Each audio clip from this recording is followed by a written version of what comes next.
Hello friends, welcome to back my channel. I am Miss Shruti.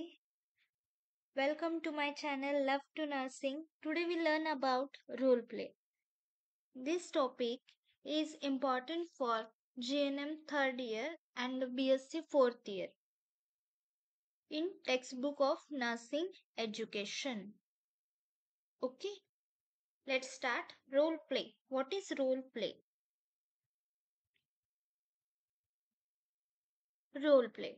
Role play is a method by which learners participate in an unrehearsed dramatization. It is a method of teaching, usually stimulating interest among students and permit the teacher to evaluate their understanding and concepts. तर role play ही एक method आहे ज्याच्यामध्ये learner जो असतो तो participate होतो. म्हणजे student काय करतात, पार्टिसिपेट होतात अनरिहर्सल ड्रामॅटायझेशन मध्ये. म्हणजे रिहर्सल केलेली नसते, ओके, पण पार्टिसिपेट केलेलं असतं. ही एक मेथड आहे टीचिंगची. ओके, ज्यामुळे काय होतंय, स्टुडंटला इंटरेस्ट निर्माण होतोय शिकण्यामध्ये. आणि टीचर्स काय करतात, इव्हॅल्युएट करतात. ओके, त्यांचं अंडरस्टँडिंग आणि कन्सेप्ट समजवण्याचा प्रयत्न करतात तुम्हाला आणि त्यातून ते रोल प्ले करतात. म्हणजे तुम्हाला रोल प्ले करायला सांगतात. फॉर एक्झाम्पल समजा सर्क्युलेशन असेल तर सर्क्युलेशन मध्ये तुमचे टीचर ड्रॉ करतील टाइल्स वरती हार्ट, आणि तुमच्यातले थोडे जण डिऑक्सिजनेटेड ब्लड होतील, थोडे जण ऑक्सिजनेटेड ब्लड. मग जसं ऑक्सिजनेटेड ब्लड कुठे कुठे जातं, काय काय काम करतं ते सांगेल, ते पोरं करतील. आणि डिऑक्सिजनेटेडचं काय काम असतं ते पोरं करतील. ह्यानं काय होईल, तुम्हाला इंटरेस्ट निर्माण होईल. Okay, next definition. Role play is a spontaneous acting out of roles in the context of human relation situation. Role play काय आहे, एक आपण स्पॉन्टेनियसली म्हणजे लगेचच ऍक्टिव्हिटी त्या रोलमध्ये पार्टिसिपेट करतो आणि आपल्या सिच्युएशन वरती आपण तो रोल प्ले करतो. ओके, म्हणजे फॉर एक्झाम्पल समजा बेटी पढाओ बेटी बचाओ असं जर असेल तर त्यामध्ये तुम्ही स्वतःला झोकून देताय आणि तो रोल प्ले करताय, जसं काय आपलाच आहे, आपण आपणच आहे ह्याच्यामध्ये, किंवा आपल्या बरोबरच झालंय असं समजून तुम्ही तो रोल प्ले करताय, त्यालाच रोल प्ले असं म्हणतात. ओके, नेक्स्ट टाइप्स मध्ये दोन टाइप्स पडतात ह्या रोल प्ले मध्ये. फर्स्ट आहे socio drama and second is a psycho drama. Social drama म्हणजे काय? It deals with the interaction of people with other individuals or groups as represented in some cultural role. म्हणजे ह्यामध्ये काय आपल्याला deal करावं लागतं कुणासोबत, interaction of people with other individuals और ग्रुप्स सोबत डील करावं लागतं. आता सोशिओ नावातच आहे, सोसायटी आहे, तर त्यांच्यासोबत इंटरॅक्ट करावं लागतं, इंडिव्हिज्युअल्सशी इंटरॅक्ट करावं लागतं, ग्रुपशी इंटरॅक्ट करावं लागतं. कशासाठी? आपल्याला काहीतरी कल्चरल रोल रिप्रेझेंट करायचे आहेत, त्यामुळे आपल्याला तिथं इंटरॅक्ट करावं लागतं. This is called as a socio drama. Second is a psychodrama. It deals with in group setting but is mainly concerned with unique problem of particular individual. सायकोड्रामा म्हणजे काय? तो फक्त आपला ड्रामा असतोय. मला ड्रेस पाहिजे आणि मी दंगा करतीये, तर that is psychodrama. Okay, it deals with the group setting but in mainly concern with unique problem. हा एक युनिक प्रॉब्लेम आहे, तो पण कुणाचा, सर्वांचा आहे का? नाही, पर्टिक्युलर इंडिव्हिज्युअलचा. Clear? Next types not purposes आहेत. हे चुकून टाइप झालेलं आहे, तर हे पर्पजेस आहेत. लिस्ट डाऊन व्हेरियस प्रॉब्लेम्स कोणकोणते आहेत ते लिस्ट डाऊन करायचे आहेत. रोल प्ले मध्ये काय काय प्रॉब्लेम्स आहेत, कुणाला हा रोल जमत नाही पण तोच रोल दुसऱ्याला जमतोय आणि त्याचा रोल ह्याला जमतो. ओके, तर लिस्ट डाऊन करायचे आहेत की कोणकोणते प्रॉब्लेम्स आहेत. सेकंड, पर्पज नाही, ते स्टेप्स आहेत. सेकंड, प्रॉब्लेम सिलेक्ट करायचा आहे आपल्याला, which the real concern to the leader or group, की खरंच बाबा इथं गरज आहे चेंज करण्याची, तर तसा सिलेक्ट प्रॉब्लेम करायचा. तो प्रॉब्लेम तसा सिलेक्ट करायचा की नेमका प्रायोरिटी कोणती घ्यायची आपल्या प्रॉब्लेमची. खूप प्रॉब्लेम्स आहेत, पण प्रायोरिटी कुणाला घ्यायची ते आपल्याला कळायला पाहिजे. Formulate objective. ऑब्जेक्टिव्ह काढायचे आहेत आपल्याला, उद्दिष्ट काढायचे आहेत की काय उद्दिष्ट आहेत. Determine the type and method. Method आणि टाईप शोधून काढायचे आहेत. Identify the situation. सिच्युएशन ओळखायला शिकायचं. हिस्टॉरिक सिच्युएशन आहे, सोशल सिच्युएशन आहे का क्लासरूम सिच्युएशन आहे. ओके, स्टेप्स सांगतेय मी. Volunteers for assigning character. Members must volunteers to play the different roles. Volunteers ना घ्यायचं, म्हणजे जे स्वतः इच्छुक आहेत की मला महाराजांचा रोल करायचा आहे, ओके, किंवा मला जिजाऊचा रोल करायचा आहे, किंवा मला झाशीच्या राणीचा रोल करायचा आहे, असे व्हॉलंटियर्स घ्यायचे. पण असं नाही करायचं की एकच रोल आहे आणि सगळे म्हणतायत की मला हाच करायचा, मला दुसरा नाही करायचा. No. Warm up and act out the situation to get the feeling of the roles they are about to play. Warm up करायचं आहे तुम्हाला, प्रॅक्टिस करायला वेळ दिला जातोय, तुम्ही प्रॅक्टिस करायचं आहे आणि रोल करून त्याच्यातून रोल आउट व्हायचं आहे.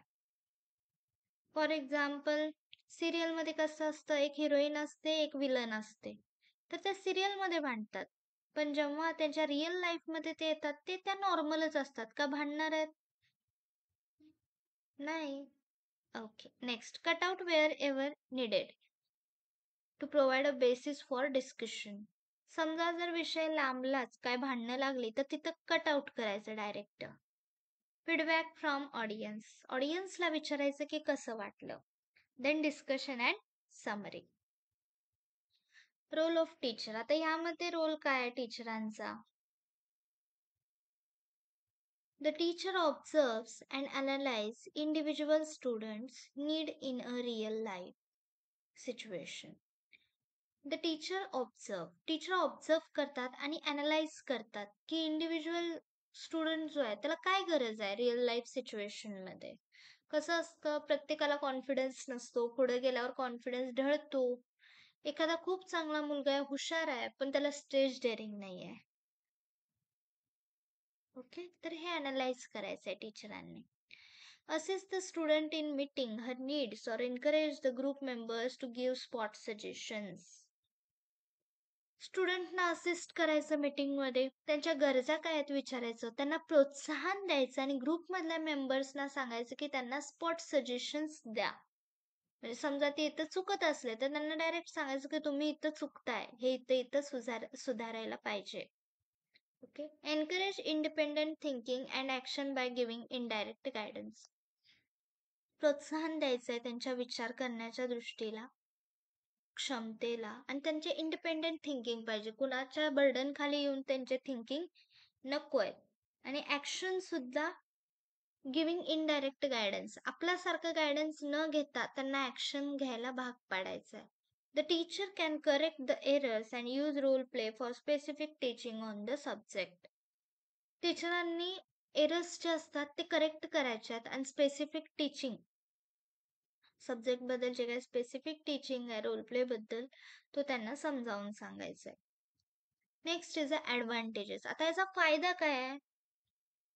लोक कसे आहेत की फायदा बघतात, त्यामुळे आपल्याला पण फायदा बघायचा आहे रोल प्लेचा. It is used attitude change. आपला जो ॲटिट्यूड असतो तो चेंज होतो. समजा जर आपण त्या मुलग्यासोबत किंवा त्या मुलगीसोबत, आपल्या बेस्ट फ्रेंड सोबत जर भांडलो असलो, तर ह्या रोल प्ले मधून आपला ॲटिट्यूड चेंज होतो. Promoting self awareness and conflict resolution.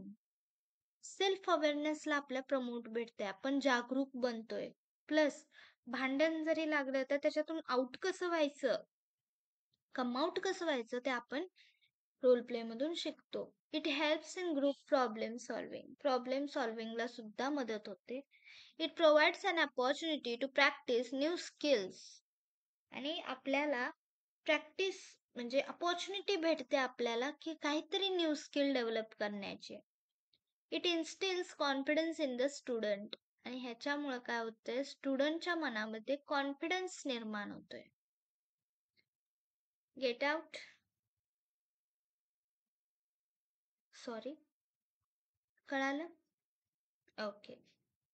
Next, disadvantages. It requires expert to direct a role. त्याच्यामध्ये डिसएडव्हान्टेजेस काय येणार की एकदा असं वाटतं की जे एक्सपर्ट्स असतात ते डायरेक्ट रोल तुम्हाला देतात. Okay. Next is it is a time consuming process. पहिला रोल प्लेला सगळ्यांची लिस्टला नावं द्या, मग रोल प्लेचे कोण कोण कोणता रोल करणार ते बघा, नंतर स्क्रिप्ट तयार करा, ते स्क्रिप्टची रिहर्सल करा, नेक्स्ट प्री म्हणजे रिहर्सल प्रॅक्टिस घ्या, नंतर प्री फायनल दाखवा आणि then final. That is time consuming process. It is a failure when the group does not understand. समजा ग्रुपला समजलंच नाही कन्सेप्ट काय आहे, तर काहीच फायदा नाही रोल प्लेचा. It may fail if participants are not prepared thoroughly. आपण एवढी मेहनत करतोय, टीचर एवढी मेहनत करतात, पण ग्रुप एवढा मेहनत करतोय, पण एखादी दुसरी मुलगी असते तिनं प्रॅक्टिसच केलेली नसते, झालेलंच नाही म्हणते, तर तिच्या एकटीमुळे हा रोल प्ले खराब होऊ शकतो. The group members may be to shy in participating. एक एक जण खूप लाजतात, खूप म्हणजे खूप लाजतात, त्यामुळे त्यांना रोल प्ले करता येत नाही. Understood? Okay. Summarise the topic. First, role play म्हणजे काय? इंट्रोडक्शन बघितलं. त्याच्यानंतर डेफिनेशन बघितली की रोल प्ले म्हणजे काय. ही एक स्पॉन्टेनियसली ऍक्शन आहे जे आपण ह्युमन रिलेशन सिच्युएशन मध्ये ती रोल प्ले करतो. टाइप्स आहेत सोशल ड्रामा, सायको ड्रामा. त्याच्यानंतर स्टेप्स आहेत की लिस्ट डाऊन आपण करतोय व्हेरियस प्रॉब्लेम्स, त्याच्यामध्ये प्रॉब्लेम सिलेक्ट करतो, फॉर्म्युलेट करतोय, ऑब्जेक्टिव्ह, टाइप्स अँड मेथड शोधतोय, सिच्युएशनला आयडेंटिफाय करतोय, व्हॉलंटियरना असाइनिंग कॅरेक्टर्स देतो, वॉर्मअप करतो, प्लस कट आउट करतो जर निडेड असेल तिथे, देन फीडबॅक घेतो ऑडियन्स पासून, देन डिस्कशन अँड समरी. टीचरांचा रोल काय आहे, ह्याच्यामध्ये ॲडव्हान्टेजेस काय आहेत, डिसॲडव्हान्टेजेस काय आहेत, हे सर्व आपण आज ह्या रोल प्ले मध्ये पाहिलं.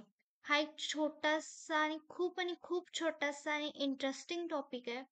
असं नाही की रोल प्ले आपल्याला माहित नाही का, मॅम येतोय आम्हाला, आय नो तुम्हाला येतोय, पण त्यामध्ये लिहायचं काय हे मी आज तुम्हाला एक्सप्लेन केलेलं आहे.